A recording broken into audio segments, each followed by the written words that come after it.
La question de savoir s'il existe un argument concluant en faveur de l'existence de Dieu a été débattue tout au long de l'histoire et des personnes extrêmement intelligentes ont défendu les deux camps.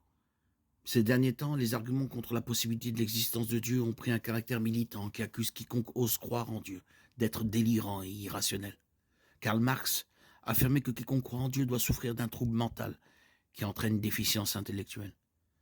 Le psychiatre Sigmund Freud a écrit qu'une personne qui croit en un Dieu créateur est délirant et n'a cette croyance qu'en raison d'un facteur de réalisation de souhait, qui a produit ce que Freud considérait comme une position injustifiable.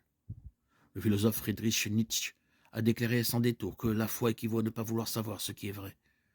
La voix de ces trois personnages de l'histoire, ainsi que d'autres, sont maintenant simplement reprises par une nouvelle génération d'athées qui prétendent que la croyance en Dieu est intellectuellement injustifiée.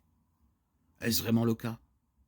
La croyance en Dieu est-elle une position rationnellement inacceptable? Existe-t-il un argument logique et raisonnable en faveur de l'existence de Dieu? En dehors de la référence à la Bible, peut-on défendre l'existence de Dieu de manière à réfuter les positions des anciens et des nouveaux athées et à justifier suffisamment la croyance en un créateur? Eh oui, la réponse est oui. De plus, en démontrant la validité d'un argument en faveur de l'existence de Dieu, l'argument en faveur de l'athéisme se révèle intellectuellement faible. Et la Bible nous permet de prouver l'existence de Dieu, de prouver qu'il existe plutôt quelque chose que rien. Pour défendre l'existence de Dieu, nous devons commencer par nous poser les bonnes questions.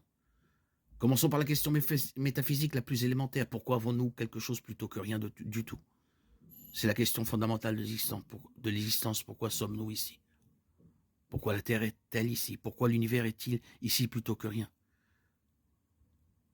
Commentant à ce point, un théologien déclaré dans un sens, l'homme ne pose pas la question de Dieu.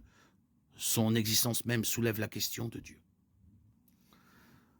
Tout ce qui est un commencement